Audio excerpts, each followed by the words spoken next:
ये निकल गया, लगा दी। हाँ भाई देखना,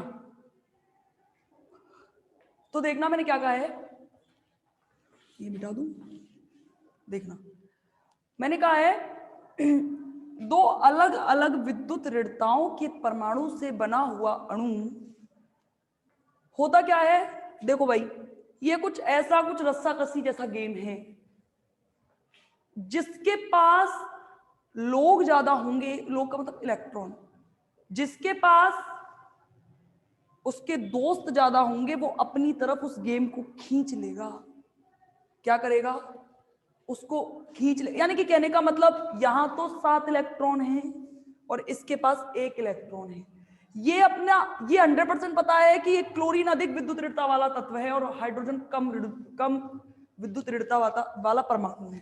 होगा क्या कि जैसे ही इन दोनों के बीच में बॉन्डिंग होगी, क्लोरीन जो है वो अपनी तरफ इलेक्ट्रॉन को खींच लेगा, तो इस क्लोरीन पर आंशिक ऋणावेश आ जाता है, जिसे रिप्रेजेंट करते हो किससे, डेल माइनस से। और हाइड्रोजन चूंकि अपना इलेक्ट्रॉन दे चुका है तो इस पर आ जाता है आंशिक धनावेश। आपको ध्यान होगा मैंने आपसे कहा था कि कोई भी बंध शुद्ध आयनिक बंध नहीं हो सकता और कोई भी बंध शुद्ध सहसंयोजक बंध नहीं हो सकता। ये कंफर्म है कि किसी भी बॉन्ड में या तो 100% सहसंयोजक बंध होंगे, ना ही 100% आयनिक बॉन्ड होंगे। मैंने इसके बारे में बताया था आपको कि आपको यहां लगता है कि यहां प्योर बैलेंस बॉन्ड बनता है, प्योर सहसंयोजक बंध इस जगह बनता है, ये चीज मैंने आपको बताई थी। लेकिन आप जब 3rd ईयर में पहुंचेंगे ना और आप थ्योरी पढ़ेंगे, फिजिकल की एक थ्योरी है प्लांक का क्वांटम सिद्धांत करके एक थ्योरी है, जिसमें हाइड्रोजन और हाइड्रोजन के बनने सॉरी मॉलिक्यूलर ऑर्बिटल थ्योरी का एक उसमें एक कंसेप्ट है जिसमें उसकी कमियां बताई गई हैं। तो देखो मैंने आपसे कहा था कि जब जब इस हाइड्रोजन के पास अपना इलेक्ट्रॉन होगा और इस हाइड्रोजन के पास अपना इलेक्ट्रॉन होगा तब बनेगा बैलेंस बॉन्ड। समझ गए क्या, कुछ एक ऐसी पोजीशन नहीं आएगी। मैंने कहा था कि ये दोनों आपस में मिलकर सिग्मा बॉन्ड के द्वारा जुड़ते हैं। मैंने कहा था कि माना ये एक हाइड्रोजन का नाभिक है, ये दूसरे हाइड्रोजन का नाभिक है, इसका इलेक्ट्रॉन इस चक्कर लगा रहा है। क्या ऐसा नहीं होगा कि ये इस इलेक्ट्रॉन की मर्जी है कि चक्कर लगाते लगाते इस पथ में चला जाए।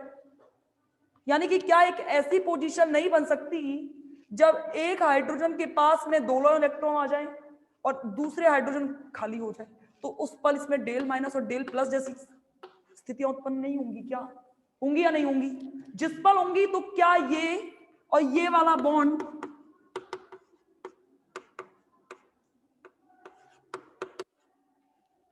ये वाला तो प्योर सहसंयोजक बंध को प्रदर्शित कर रहा है, ये वाला आयनिक, ये दोनों किसको प्रदर्शित करते हैं, आयनिक बॉन्ड को रिप्रेजेंट कर रहे हैं कि नहीं कर रहे। तो क्या फिर आप कह सकते हो कि हाइड्रोजन हाइड्रोजन के बीच बना हुआ बंध जो है वो प्योरिटी से सहसंयोजक बंध होगा, ऐसा नहीं होता है। तो देखना जैसे ही क्लोरीन के पास माइनस चार्ज आया तो ये इन दोनों के बन गए एक दो ध्रुव। क्या बन गए, दो ध्रुव बन गए और इन दोनों ध्रुवों की वजह से इसका नाम है द्विध्रुव। क्या है, अब देखो होगा क्या, हम जिसके पास इलेक्ट्रॉन ज्यादा होते हैं या जिसकी विद्युत ऋणता ज्यादा होती है वो अपने पास इलेक्ट्रॉन को खींचने की प्रवृत्ति रखता है और इलेक्ट्रॉन को जिस तरफ खींचे जाते हैं हम इसके अंदर एरो रिप्रेजेंट करते हैं। समझ में आ गया। हम जब भी मैं आपको जो जो पेपर में आते हैं उन जैसे जो आपके सिलेबस में जो जो मॉलिक्यूल यानी कि जो जो आपके यौगिक दिए हुए हैं उनमें द्विध्रुव आगुण निकालना बताऊंगी। तो देखना इस टाइम पर क्या होगा, ये एरो क्लोरीन की तरफ खिंच गया। हुआ क्या कि क्लोरीन ने एक इलेक्ट्रॉन अपनी तरफ खींचा, या फिर मैं ये कहूं कि किन्हीं दो अलग अलग विद्युत ऋणताओं वाले परमाणुओं के बीच में जब अधिक विद्युत ऋणता वाला तत्व कम विद्युत ऋणी के इलेक्ट्रॉन को खींचता है तो अधिक विद्युत ऋणता वाले तत्व पर आंशिक ऋणावेश और कम विद्युत ऋणता वाले तत्व पर आंशिक धनावेश आ जाता है, जिससे दोनों ध्रुव उत्पन्न हो जाते हैं। इन दोनों ध्रुवों को द्विध्रुव के नाम से जाना जाता है और जिस एरो के द्वारा आप जो भी चीज कैलकुलेट करते हो उसे कहते हैं आघूर्ण। क्या कहते हैं, आघूर्ण। देखो म्यू से रिप्रेजेंट किया जाता है द्विध्रुव आघूर्ण को, ध्यान रखना। म्यू का फॉर्मूला होता है, देखो भाई, यहां पे एक धनावेश है, यहां पे एक ऋणावेश है, समझ गए? तो किसी एक परमाणु पर आवेश की मात्रा E और दोनों परमाणुओं के बीच की दूरी D, इन दोनों का गुणनफल द्विध्रुव आघूर्ण कहलाता है। समझ गए? म्यू बराबर E इंटू डी। म्यू की इकाई होती है डिबाई, और इसे शॉर्ट में रिप्रेजेंट करते हैं डी के द्वारा। ये ध्यान रखना, बिना आपने जब तक ये डी नहीं लगाया आपका नंबर कभी, मतलब जैसे कहते हैं ना, मैंने कहा मॉलिक्यूलर ऑर्बिटल डायग्राम में जब भी आप उस एरो को व्यक्त नहीं करेंगे आपका मॉलिक्यूलर ऑर्बिटल डायग्राम पूरा नहीं माना जाएगा। ऐसे ही अब देखो, मैंने कहा कि घड़ी में 2 बजे हैं, 2:02 हो रहे हैं। ये जब तक मिनट नहीं लगाओगे तब तक कैसे पता चलेगा? यानी कि हर किसी चीज की इकाई अगर हो सकती है, होती है इकाई। आपको पता होगा कि जो सापेक्ष वैल्यू होती है उनकी कोई इकाई नहीं होती। पग का पता है ना, जैसे हम रिलेटिव वैल्यू निकाल रहे होते हैं, जैसे कि हमने किसी का समय बट्टे समय की वैल्यू निकाली तो उसकी वैल्यू समय से समय कट जाता है, तो उसकी कोई इकाई नहीं होती है। सापेक्ष जो इकाइयां होती, सापेक्ष जो राशियां होती हैं उनकी कोई इकाई नहीं होती, निरपेक्ष की होती है जिसमें 2 अलग अलग हो सकती हैं। तो ये चीज थी आपकी द्विध्रुव आघूर्ण कि क्या होता है, किसे कहते हैं, फॉर्मूला क्या होता है, इससे रिलेटेड क्वेश्चन कैसे आते हैं वो देखते हैं। कि द्विध्रुव आघूर्ण से एक तो बड़ा ही फेवरेट क्वेश्चन है उसका NH3 और NF3 से रिलेटेड, और एक है आपका इसमें से क्वेश्चंस के एग्जांपल्स कौन कौन से दिए हुए हैं। हाँ ये देखो, एग्जांपल से बात करें, CO2, ठीक है। देखो भाई, ऑक्सीजन रैखिक होती है, आकृति पता होनी चाहिए, रैखिक होती है। और ये 1-2 एग्जांपल्स हैं जो पेपर में 4-5 है, 4 एग्जांपल हैं या 5 एग्जांपल हैं, वही पेपर में आपके सिलेबस में भी यही दिए हुए हैं। अच्छा चलो बताओ, ऑक्सीजन की विद्युत दृढ़ता ज्यादा है या कार्बन की?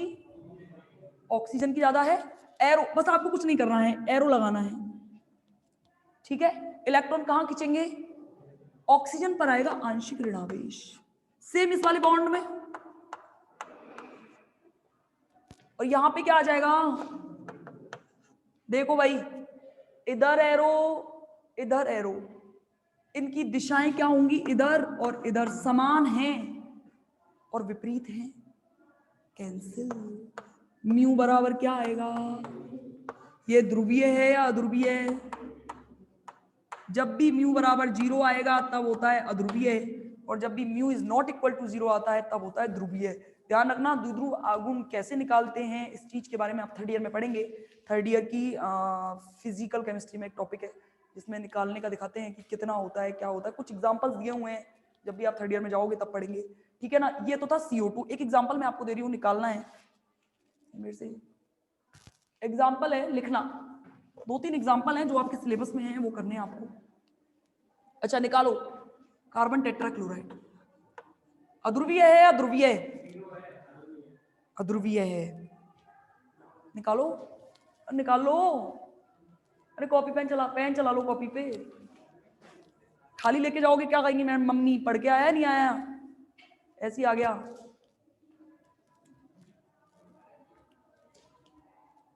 ध्यान रखना, समय बहुत महत्वपूर्ण है।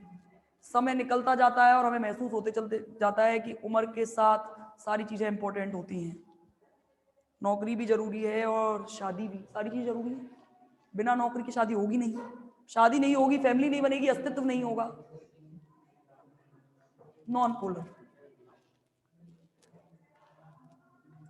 पता है पहले हम जब बच्चे थे ना, हमसे कोई ऐसी बातें करता था ना, हमसे खूब कहते थे कि पढ़ लिया कर, जिंदगी बर्बाद हो जाएगी। लड़कियों की तो जिंदगी, सच कह रही हूँ, बिना नौकरी की लड़कियों की कोई जिंदगी है नहीं।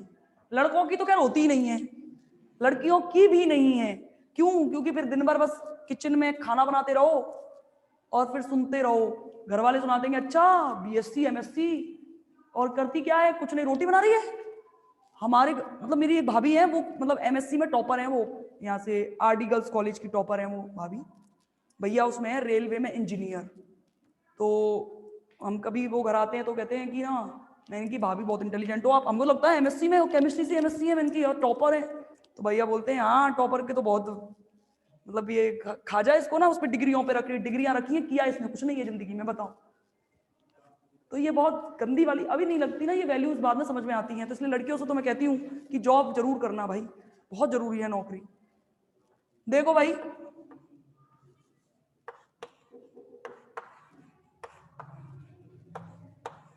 ये शेप कुछ ऐसी लग रही होगी ना आपको, एक्चुअली में टेट्राहेड्रल शेप है भाई।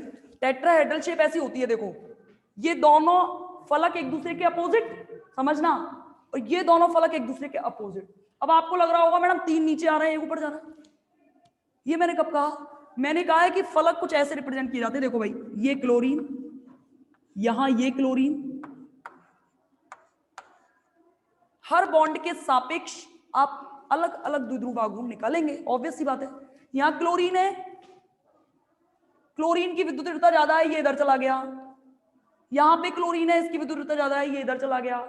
यहाँ पे इसकी विद्युत ऋणता और इसकी विद्युत ऋणता, बस आपको करना क्या है, यहाँ सब पे नेगेटिव दिखाना है।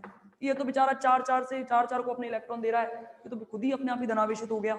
ये डेल्टा नेगेटिव, ये डेल नेगेटिव, ये डेल नेगेटिव। देखो भाई, ये इसको क्रॉस करेगा, ठीक है, ये इसको क्रॉस करेंगे, तो टोटल म्यू इक्वल टू क्या होगा, ये होगा अद्वितीय। ये जो करा रही हूं ना मैं, इनसे बाहर पेपर में एक भी एग्जाम्पल आएगा नहीं, ये मेरी गारंटी है, क्योंकि है ही सिलेबस में, यही सिलेबस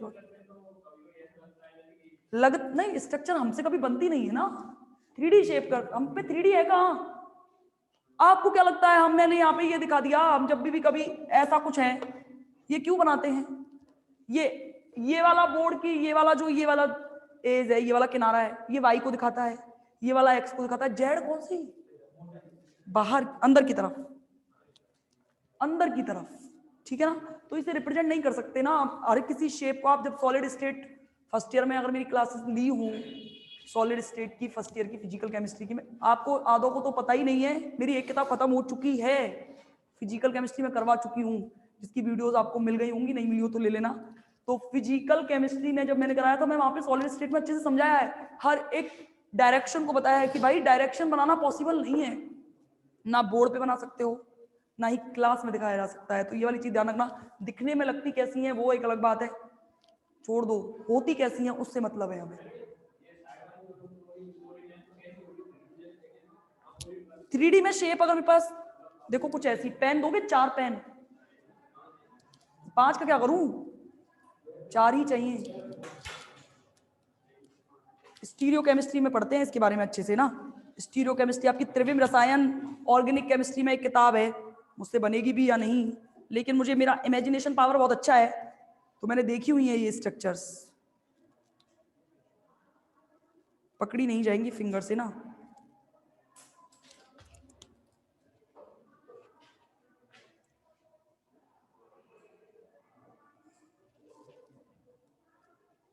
ऐसी कुछ, और एक नीचे की साइड और आएगा इसके पेन, ऐसा कुछ स्ट्रक्चर होता है इसका। ये देखो, ये वाला मेरे को, ये आपको ये दोनों पेन पीछे वाले दिख रहे होंगे, मुझे नहीं दिखेंगे, मेरे बिल्कुल अपोजिट है। ये ऊपर वाला पेन आपको भी दिख रहा है, मुझे भी दिख रहा है, और एक नीचे और आएगा, ऐसा कुछ, ऐसी शेप होती है ये जो टेट्राहेड्रल शेप होती है। हाँ, ये उसने बनाई है ऐसी शेप, ये वाली शेप होती है अपोजिट। अरे अपोजिट का मतलब ये नहीं है, ये अपोजिट का मतलब है एरोज, एरोज उधर की तरफ जाएंगे ना, ये एक दूसरे के बिल्कुल अपोजिट होंगी, डेफिनेटली अपोजिट होंगी, जब भी तो म्यू इक्वल टू 0 होगा।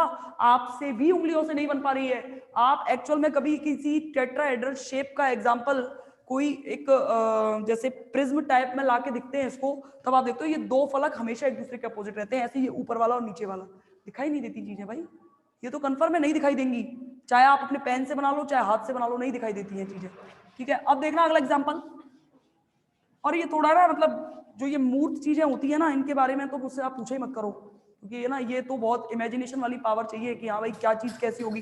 जब आप स्टीरियो केमिस्ट्री पढ़ेंगे ना ऑर्गेनिक में, तब आपको सिर्फ और सिर्फ कल्पना में ही बात करनी है, अच्छा ऐसा होता होगा, अच्छा ऐसे घूमता है तो फिर ऐसा होगा। तो ये वाली चीजें इसलिए पेपर के लिए इतनी इंपॉर्टेंट होती नहीं है, जब कॉम्पिटिशन एग्जाम हम दे रहे होते हैं तब। अच्छा एक चीज देखना, NH3 और NF3, ये 2 एग्जाम्पल और हैं, ये दोनों आप सॉल्व करेंगे और दोनों में बताएंगे कौन सा ध्रुवीय है और कौन सा अध्रुवीय है। बाकी चर्चा करेंगे हम कल की क्लास में, ठीक है। Thank you.